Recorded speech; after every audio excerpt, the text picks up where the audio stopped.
¿vale? Bien, pues comenzamos la escuela bíblica. Sabéis que el título de la escuela es Fundamentos Básicos para la Vida Cristiana. Estamos estudiando, digamos, los pilares sobre la doctrina de Jesucristo. Empezar por los pilares es lo más importante. Las casas no se suelen empezar por el tejado, ¿verdad? Se suelen empezar por los pilares, por abajo. Así que estamos en la lección 10, la comenzamos la semana pasada, que trata sobre la paternidad de Dios. Podemos llamar, esto quiere decir que podemos llamar a Dios Padre nuestro porque somos adoptados en su familia como sus hijos. La palabra padre en griego es pater, que viene de una palabra radical que significa el que nutre, protege y defiende. Eso es lo que hace nuestro Padre Celestial con nosotros. Por eso necesitamos conocer a Dios como nuestro Padre, para poder tener una visión muy equilibrada de cómo es Él. Hablamos de Dios el Padre como parte de la Trinidad. Dios el Padre, Dios el Hijo y Dios Espíritu Santo son las tres partes, las tres personas de Dios. Están en unidad porque son uno y entonces actúan como uno. O sea, tienen la misma visión, tienen el mismo amor, la misma misericordia, la misma bondad, los mismos deseos sobre los seres humanos, sobre nosotros.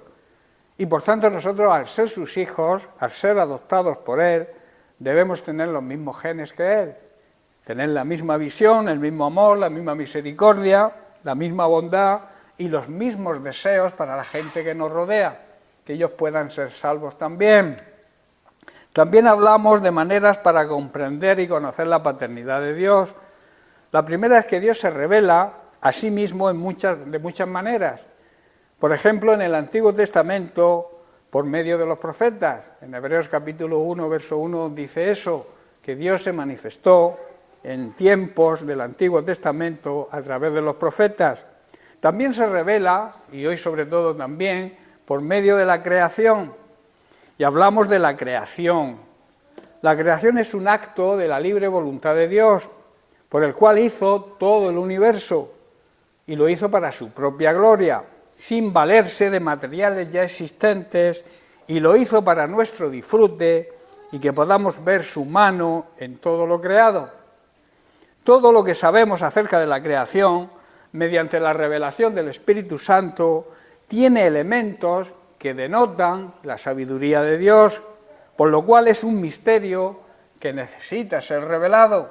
Hablamos del misterio de la vida, que nadie puede explicar cómo se forma un ser humano, solamente, digamos, la mano poderosa de Dios puede hacerlo. El funcionamiento del universo, cómo el universo funciona con la inmensidad que tiene y cómo funciona todo en su debido tiempo, en su debido orden. Eso es el control de Dios y esos son misterios que necesitan ser revelados. Por eso debemos abrir los ojos espirituales y así nos daremos cuenta de que Dios lo hizo todo y lo hace todo perfecto. Y también se nos revela a través de su creación y que el ser humano en su falta de sabiduría está destruyendo lo que Dios ha creado, la creación de Dios, y la está destruyendo tanto material como espiritualmente. Hablábamos de Dios como el artista de la creación, si recordáis. Por eso debemos alabar y magnificar la maravillosa creación de Dios y cómo Él se revela a nosotros a través de ella. La mejor pintura, el mejor cuadro, las maravillas más espléndidas, las podemos observar al abrir la ventana en un amanecer o en un atardecer. Esa multitud de colores maravillosos que existen, ¿verdad? ¿Quién no ha visto un amanecer o un atardecer, lo preciosos que son? Hay fotografías que se echan que son preciosas. Eso solamente lo hace Dios porque es el artista de la creación. También lo maravilloso que es un día de lluvia, ¿verdad? Ese olor fresco, ayer lo disfrutábamos ahí en el campo, ¿no? Ese olor fresco a la lluvia que emana de la tierra húmeda. Esos extraordinarios y maravillosos paisajes que vemos cuando salimos al campo, salimos a la naturaleza, vemos el mar, vemos tantas y tantas cosas que nos revelan la maravillosa mano de Dios que está detrás de todo ello.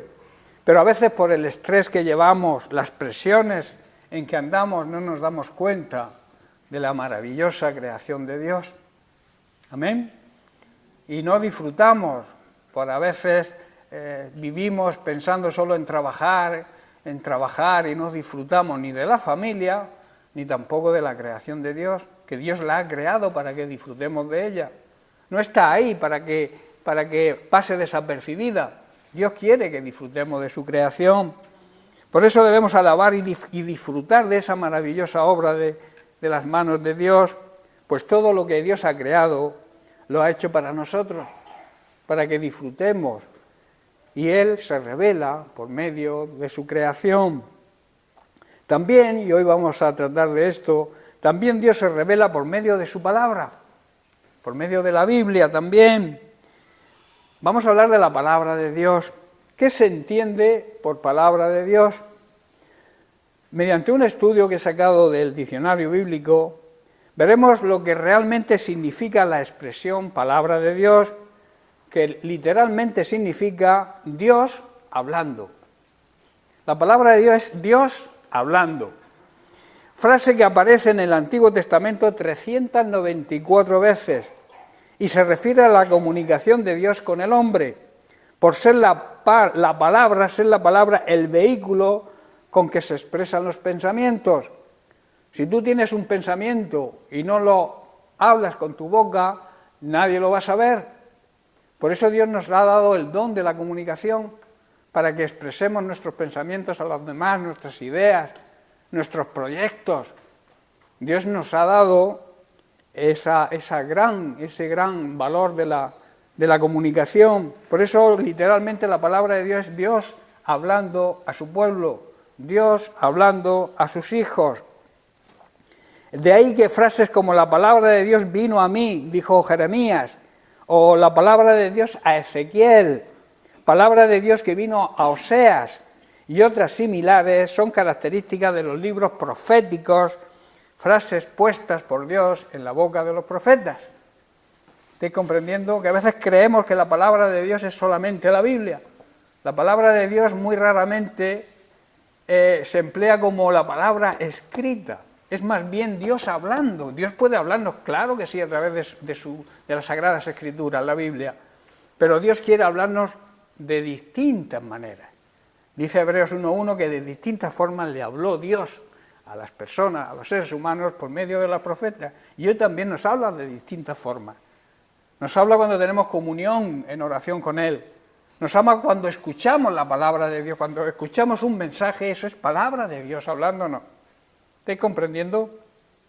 De ahí la necesidad de estar pendientes de cómo Dios nos habla en cada momento. La palabra de Dios es una extensión de su personalidad, de la personalidad de Dios, y está investida de autoridad divina, y debemos respetarla y obedecerla, tanto los ángeles que lo hacen, como nosotros, los seres humanos. Y será de bendición para nosotros. Hay quien ignora la palabra de Dios, hay quien asiste a la congregación, se consideran siervos de Dios o se consideran cristianos, pero no obedecen la palabra de Dios. Entonces es imposible que puedan dar un fruto. Al contrario, lo que hacen es perjudicar el Evangelio, porque no actúan de acuerdo a la palabra de Dios. Lo que dicen no lo hacen, y entonces nadie es creíble. ¿Y qué ocurre? ¿Quién sufre eso? El Evangelio. El Evangelio sufre cuando no damos un buen testimonio. El Evangelio sufre cuando no ponemos a Dios, nos ponemos en obediencia a Dios. Si no andamos en obediencia, mejor que te calles, no digas que eres cristiano, que estás pisoteando el nombre de Cristo. Yo lo tengo muy claro. Prefiero que la gente no diga que es cristiana mientras que no se comporte como un cristiano, porque está perjudicando el avance de la Iglesia.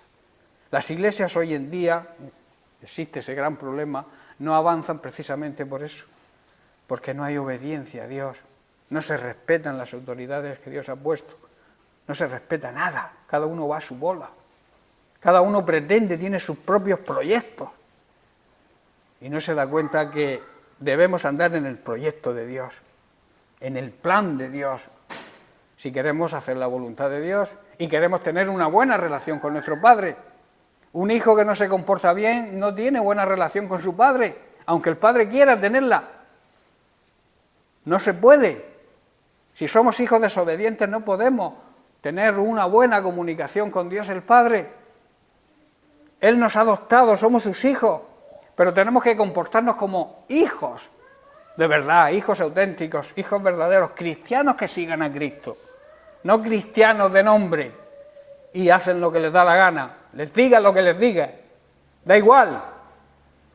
Hay rebeldía en el corazón, hay dureza en el corazón, no hay manera de que la gente entienda. Y nosotros nos esforzamos, no por capricho, no porque le hayamos tomado manía a alguien. Nosotros no le tenemos manía a nadie, lo que queremos es que vayamos todos en la misma dirección, en la misma línea. Que cuando nos vean digan, ahí está un buen cristiano. Y no digan, yo me voy a apuntar a esa iglesia si están todos peleados, este no hace nada más que insultar, habla fatal. ¿Vosotros pensáis que Dios va a añadir gente a una iglesia que no viva en el orden de la palabra de Dios, que no escuche la palabra de Dios, que no escuche a Dios hablándole? Pero nos mantenemos a veces tercos, un corazón duro. En un corazón duro la palabra de Dios rebota, no fructifica, no da fruto. Y la palabra de Dios es un medio, Él quiere. Él envió su palabra, que era Jesucristo, y Él la envía con un plan y con un propósito, igual que manda la lluvia y la nieve, para que riegue la tierra y la tierra produzca semillas y pan al hambriento, dice Isaías, ¿verdad? Esa palabra fue Jesucristo enviada, y Jesucristo sí produjo la salvación de muchas almas. Y nosotros tenemos que ser parte de la familia de Dios como adoptados por Dios que somos y actuar de la misma forma que actúa Dios o como Dios nos dice que debemos actuar. Es imposible servir a Dios si hay rebeldía, si hay corazón duro, si hay dureza en el corazón, si nos creemos lo que no somos.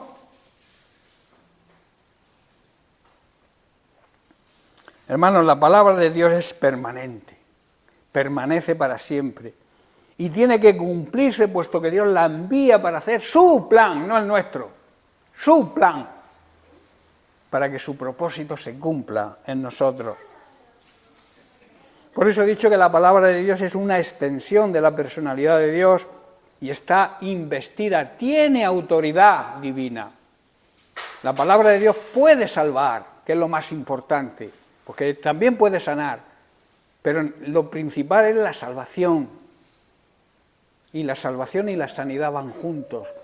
Es un binomio que Dios nos regala juntos cuando andamos en sus caminos, cuando aceptamos a Jesucristo como Señor y Salvador y le seguimos. Que no basta con aceptarlo y ya está. Se acepta y se empieza a crecer en la familia de Dios. Nacemos bebés espirituales, pero debemos crecer. ¿Y crecemos a través de qué? De la palabra de Dios, escuchándola y obedeciéndola. En el Salmo 119 la frase se usa como un sinónimo de la ley, por tanto se refiere a la palabra escrita, aunque en casi todos los otros casos la palabra de Dios se refiere a una comunicación hablada, escuchada con nuestros oídos. La fe, ¿cómo crece? Por escuchar la palabra de Dios. Por eso yo muchas veces aconsejo que leamos la Biblia en voz alta, para que la escuchen nuestros oídos. Es una buena técnica, leer la palabra de Dios en voz alta. Yo es que la leo pero si la lees en voz alta, tiene mucho poder, porque la palabra, la fe verdadera viene por escuchar la palabra de Dios, por estar atentos y obedecer la palabra de Dios. Este doble uso se explica en Éxodo 24, verso 4, donde se dice que Moisés puso por escrito las palabras que Dios le había dado. Dios le habló y él escribió. La palabra de Dios salió de la boca de Dios, la oyeron los oídos de Moisés y Él la escribió en las tablas de la ley que se llaman, ¿verdad? Además, en algunas ocasiones la palabra de Dios venía mediante visiones, también a través de visiones Dios nos habla. Por ejemplo, la palabra de Dios, lo que vio Miqueas sobre Samaria y Jerusalén en Miqueas capítulo 1, verso 1, y también hoy actúa de la misma manera. Dios también nos puede hablar a través de visiones, a través de sueños. Hay infinidad de maneras de cómo Dios nos habla. En el Nuevo Testamento la frase palabra de Dios solamente en pocas ocasiones denota algo escrito. Por ejemplo, en Marcos 7:13 se refiere a la ley de los judíos que la anulaban por sus tradiciones. Dice, vosotros habéis invalidado la palabra de Dios por vuestras tradiciones. Y también hoy actúa de la misma manera, también hoy ocurre lo mismo. Pero la frase palabra de Dios nunca se usa para referirse al conjunto de libros del Antiguo Testamento, ni mucho menos a toda nuestra Biblia. Los libros del Antiguo Testamento se identifican más bien con el término las Sagradas Escrituras, que conocía Jesús y muchos discípulos. Y el Antiguo Testamento, más en el Nuevo Testamento, junto con la palabra del Antiguo y el Nuevo, a eso hoy en día se le llama Biblia, que Biblia es el conjunto de libros sagrados. En el Nuevo Testamento la frase palabra de Dios generalmente denota un mensaje predicado, sobre todo el Evangelio predicado por Cristo y sus apóstoles, y en nuestros días predicada por todo cristiano verdadero y por los ministerios instituidos por el propio Jesús. En este sentido, a veces se emplean las frases la palabra del Señor, la palabra de Cristo, las palabras del Señor Jesús. Hay diferentes textos en la Biblia, en el Nuevo Testamento, que la denominan de esa forma. Ocasionalmente la palabra de Dios aparece también para comprender la voluntad y el propósito de Dios. La voluntad de Dios es su palabra, ¿verdad? Y su palabra, sabemos que es Jesucristo, el Verbo hecho carne. Cuando nosotros seguimos a Cristo, cuando nosotros seguimos las enseñanzas de Cristo, estamos siguiendo su palabra. ¿Estáis comprendiendo? En los escritos de Juan se halla un uso distinto de palabra, o más bien del vocablo griego logos. Se emplea como título del Hijo de Dios y también se traduce como verbo. La palabra, el verbo hecho carne, la palabra de Dios hecha un ser humano en la figura de Jesucristo. En Juan capítulo 1, verso 1 dice, en el principio era el verbo, era la palabra, y el verbo, la palabra, era con Dios, estaba con Dios, y el verbo, la palabra, era Dios. Estos versículos los tergiversan los testigos de Jehová, cuando dicen el verbo era un Dios, y lo ponen con minúscula, o sea, un Dios menor.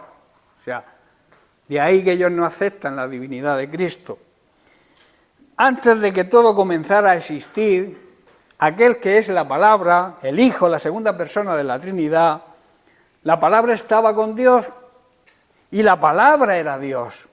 El Hijo encarnado, después en la persona de Jesús, es Dios mismo hecho un ser humano. Esto también demuestra la divinidad de Cristo, que muchas sectas, por desgracia, hoy la niegan. Negar la divinidad de Cristo es el peor sacrilegio que se puede cometer, porque Cristo es Dios. Y aquel verbo fue hecho carne, dice el verso 14, y habitó, vivió entre nosotros. Y nosotros, dice Juan, y nosotros vimos su gloria, gloria como del unigénito Hijo del Padre, lleno de gracia y de verdad. Aquel que es la palabra, Cristo, habitó en forma humana, que es la única manera de relacionarse con nosotros, Dios, a través de hacerse hombre en la figura de Jesucristo. Y Él fue como uno de nosotros.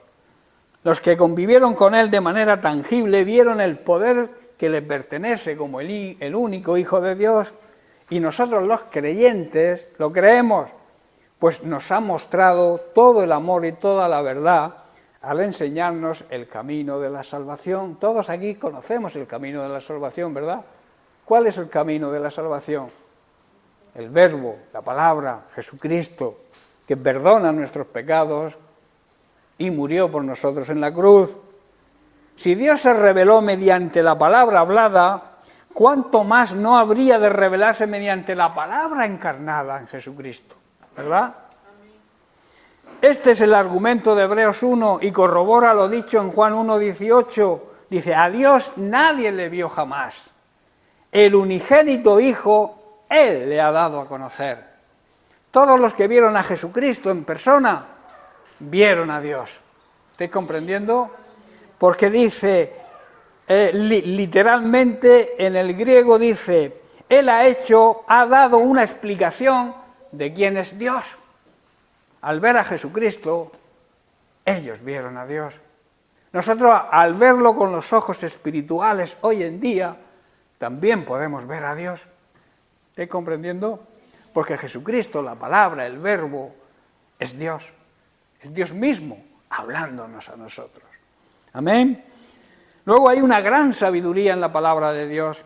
Eso es algo importante que algunos no se dan por aludidos. Emplean su sabiduría humana en vez de emplear la sabiduría que hay en la palabra de Dios. Una de las bases de la doctrina del Evangelio es la declaración de que la palabra de Dios es la verdad y que establece la voluntad de Dios para indicar la conducta que debe seguir todo cristiano. ¿Estáis entendiendo? Y que debe mantener siempre como su forma de vivir y así agradar a Dios. Porque de otra manera no agradamos a Dios. Si no seguimos la palabra de Dios, si no entendemos que en la palabra de Dios está la sabiduría divina para hacerle frente a cualquier situación, al mismo tiempo que no solucionaremos nuestros problemas, tampoco estaremos agradando a Dios. Así se lo hace saber el apóstol Pablo a su discípulo Timoteo y que hoy nosotros debemos aplicar. Segunda de Timoteo capítulo 3, versículos 14 y 17. Dice así, le dice Pablo a su discípulo, pero tú persiste en lo que has aprendido, no te desvíes, que nadie te engañe con otras doctrinas falsas, y te persuadiste sabiendo de quién has aprendido. Vosotros sabéis de quién habéis aprendido, ¿verdad? ¿O no lo sabéis? ¿Eran personas serias? ¿Eran personas que amaban a Dios? ¿O amaban el dinero? Hay personas que siguen a ciertos profetas, a ciertos falsos ministros, que lo que quieren es ganar dinero a costa nuestra. Y a veces somos tan necios, tenemos tan poca sabiduría porque no estudiamos la palabra de Dios y nos falta sabiduría y la gente nos engaña. Hay espíritus engañosos, señal de los últimos tiempos, que se meten dentro de las personas con palabrerías suaves. Hermanito, cuánto te amo. Y lo que quiere es sacarte de la verdad y llevarte a la mentira. Lamentablemente muchos caen en ese error porque no están preparados, porque se necesita aprender de la palabra de Dios cada día. A mí me gustaría que la Iglesia se preocupara en ser discipulada. Toda la Iglesia debería estar en la escuela bíblica para ir aprendiendo, para que cuando se presente una situación sepamos detectar dónde está la verdad y dónde está la mentira. Aunque sean personas que amamos, porque hay personas que se aman pero están en un error. Y si yo amo a alguien que está en un error, yo voy a seguir amando, pero no voy a seguirla a ella ni a él si está en un error. ¿Estáis entendiendo? Porque si no, vamos a caer nosotros también. No debemos seguir al hombre, debemos seguir a Dios. Por eso es necesario escuchar la palabra de Dios. La sabiduría que hay en la palabra de Dios. Y sigue diciendo, y que desde la niñez has sabido las Sagradas Escrituras, las cuales te pueden hacer sabio. La sabiduría que hay en la palabra te puede hacer sabio a ti también. sabio para la salvación por la fe solamente en Cristo Jesús. Y luego añade en el 16, toda la Escritura es inspirada por Dios y es útil para enseñar, para redarguir, para corregir, para instruir, para enseñar en justicia, con un fin y con un propósito, que el hombre de Dios, la persona de Dios, la persona verdaderamente que sigue a Dios sea perfecta. Perfecta en cuanto humanamente hablando, claro está, porque a la perfección de Dios es imposible llegar. Pero Jesucristo, siendo un hombre, consiguió ser perfecto, porque no se halló mentira en su boca ni nunca pecó, como ser humano. O sea que se puede, claro que se puede.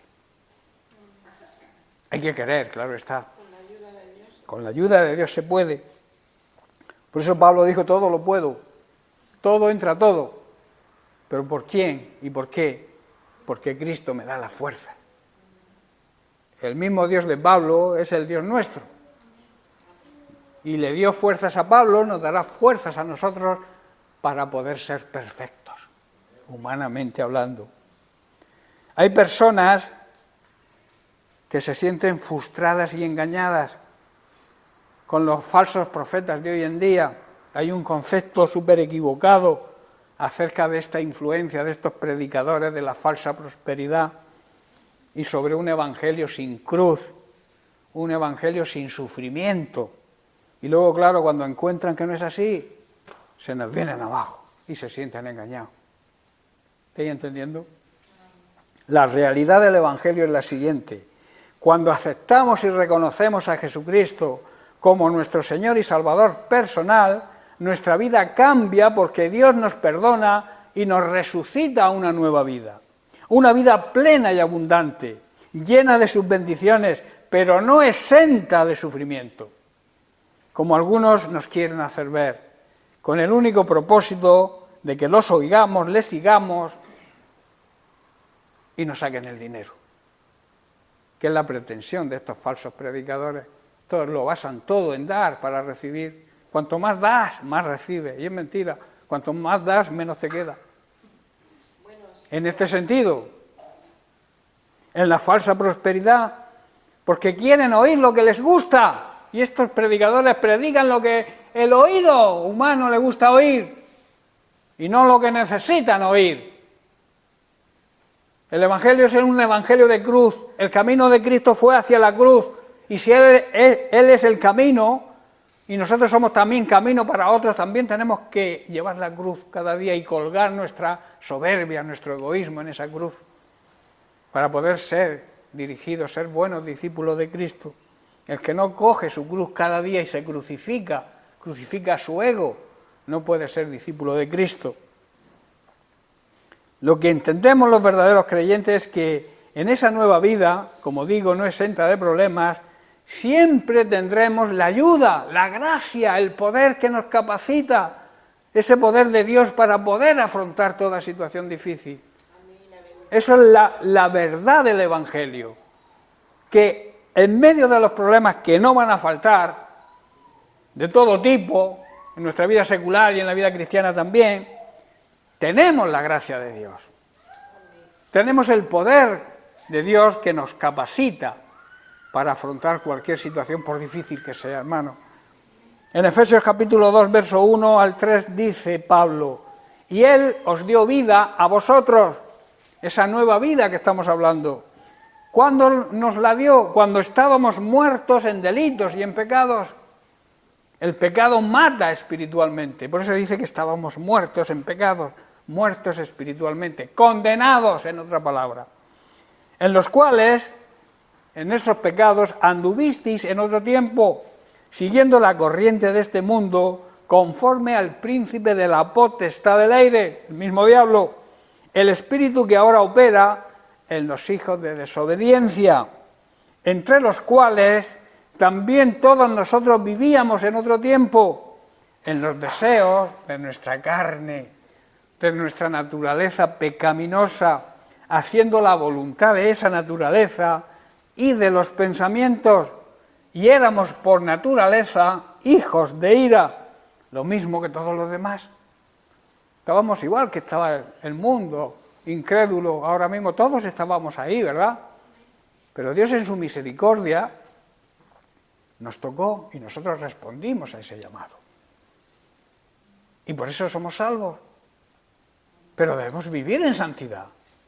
Él nos justifica, Él nos declara inocentes, pero nos obliga a que haya una transformación, que es lo que significa santidad, una transformación de lo que éramos antes en nuevas criaturas.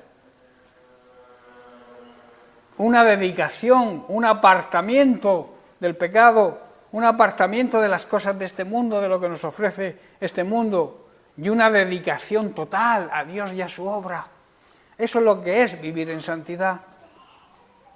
Por eso yo siempre digo que el conocimiento, el saberlo, si no lo ponemos en práctica no sirve para nada. El que tú sepas que debes vivir en santidad, pero no vivas, no te sirve de nada. Lo sé, pero no me sirve. Es como si tienes el carnet de conducir, pero no conduces. El carnet no te sirve para nada si no coges el coche, ¿verdad? Pues lo mismo ocurre con la salvación y con la santidad, perdón. La santidad, si no la aplicas a tu vida, si no la vives, no te abre las puertas del cielo. La santidad es vivir en santidad, que haya habido una transformación en nuestra vida, que no seamos lo que éramos antes. Hay muchas personas que siguen siendo los mismos o peores que antes y se ponen el apellido de cristianos. Y entonces, ¿qué es lo que hacen con su forma de vivir que no corresponde a lo que dicen? Pues como he dicho al principio, el Evangelio de Cristo es quien sufre las consecuencias. La Iglesia de Jesucristo es la que sufre las consecuencias. Porque no van a mirar que 40 lo hagan bien, van a mirar que uno lo hace mal. Y entonces ya lo hacemos todo mal. Todos somos malos porque uno no da buen testimonio. Yo sé que la Iglesia, esta Iglesia, Dios la está moviendo, como yo suelo decir, la higuera. Y aquel que no sea verdadero va a tener que irse, o se irá por sus propios medios. Aquel que no sirva a Dios como hay que servirle, Dios, repito, está moviendo la higuera. Y ya están cayendo algunos. Yo prefiero que seamos 20, pero auténticos y verdaderos, que 100, donde haya 80 que vayan a su libre albedrío. Y que hagan lo que les da la gana, les digan lo que les digan. La palabra de Dios es bien clara. Dice que antes éramos guiados por nuestra naturaleza pecaminosa. Si somos cristianos ya no somos guiados por la naturaleza pecaminosa, sino somos guiados por el Espíritu Santo de Dios. Porque si vivimos en el Espíritu venceremos las obras de la carne, las obras de esa naturaleza pecaminosa. Antes de conocer al Señor estábamos muertos, hermanos. Estábamos condenados, que significa muerto espiritual, condenados al infierno, a causa de nuestra desobediencia y nuestros pecados. Pero es lamentable que aquellos que han conocido, que saben, que han disfrutado de la bendición de Dios, no vivan como Dios exige que vivamos. Vivimos en pecado igual que el resto, vivíamos en pecado igual que el resto de la gente antes, ¿verdad? Pero al convertirnos debemos dejar de pecar. Podemos fallar, cometer un error, un fallo, nos arrepentimos, pedimos perdón y tenemos a Jesucristo como nuestro abogado defensor. Pero no podemos vivir en pecado, en constante pecado, en constante rebeldía, no aceptando nada de lo que te digan, nada más que tú vas a tu libre albedrío, a lo que tú crees, a lo que tú piensas, ay, aunque te estrelles, yo sigo pensando lo mismo. Hermano, tenemos que tener el punto de reflexión, el punto que tuvo el hijo pródigo, que dice que volvió en sí. Debemos muchas veces volver en sí y aceptar que podemos estar equivocados, que estamos siguiendo algo que no es correcto, que nos han inyectado un veneno y tenemos que buscar el antídoto, que es la verdad de la palabra de Dios, para ser liberados de esa fascinación que a veces ciertos supuestos ministros nos transfieren. Hay transmisión de malos espíritus, hermanos. Por eso decía el otro día que no dejéis que nadie os ponga las manos si no conocéis, si no tenéis buen testimonio de quién te pone las manos. Porque te puede transferir un mal espíritu que luego cuesta mucho. Cuesta mucho la liberación cuando uno se mete ahí en una casa barrida y limpia. Dice que llama a otros 7, ¿verdad? Y a ver quién libera. Porque para ser liberado no es una oración mágica de un pastor o de un siervo de Dios, no. Primero hay que reconocer que tienes que reprender, que no aceptas ese mal espíritu que tienes, pero si no lo aceptas es imposible que se vaya. Si tú no echas fuera a alguien que se ha metido en tu casa y ha entrado por la ventana, si tú no lo echas y consientes que esté ahí, no se va a ir. Por mucho que vaya yo a decir, vete, pues si yo no soy el dueño de la casa. ¿Estáis entendiendo? Para poder ser liberado tienes que aceptar que estás atado. Y eso difícilmente les cuesta a algunas personas reconocerlo, que están equivocados, que están atados. Y ahí la necesidad de no dejarse engañar, de no dejarse fascinar, como le dijo Pablo a los Gálatas, recordar, ¿no? Dice, ¿quién os fascinó para cambiar la mentira, la verdad por la mentira? Iros a la mentira en vez de seguir en la verdad. Todos vivíamos, como he dicho, así en el pasado, siguiendo los deseos de nuestras pasiones y la inclinación de nuestra naturaleza pecaminosa.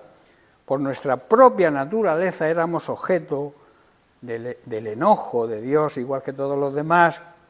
Vivimos en un mundo de maldad. ¿Sabéis por qué? Porque estamos en el territorio enemigo. Y tenemos que estar preparados para sufrir las consecuencias de dicha maldad, de esa maldad que hay en el mundo. Pero tenemos una gran esperanza. Dios siempre cumple lo que promete. De que el Señor nos acompaña siempre. Y además tenemos la sabiduría que la encontramos en la palabra de Dios y que nos dará siempre una salida. Por muy difícil, repito, que sea la situación que estemos atravesando, Dios siempre tiene una salida. Pero debemos escuchar la voz de Dios. Debemos aprender a escuchar la voz de Dios, a escuchar la palabra de Dios. Dios hablándonos a nosotros a través, como he dicho, de 1000 maneras. Y una es a través de la predicación de la palabra. Cuando surjan los problemas y las tormentas, que son inevitables, en nuestra vida debemos preguntarnos lo siguiente: ¿qué clase de fe tengo? ¿Dónde está fundamentada mi fe?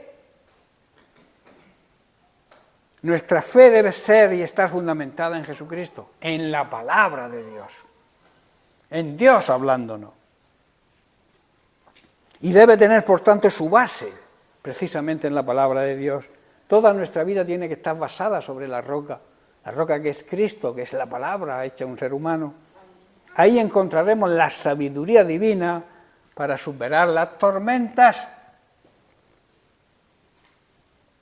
Debemos saber que los problemas, las crisis, las tormentas, las pruebas de nuestra vida van a demostrar nuestra madurez espiritual y también van a probar la clase de fe que tenemos.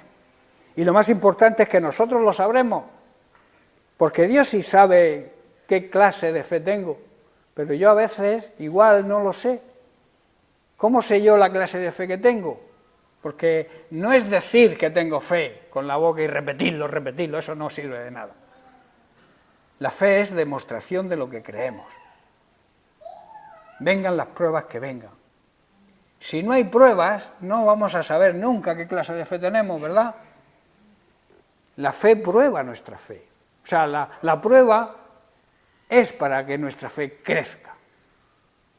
Si no hay prueba, no sabremos nunca qué clase de fe tenemos.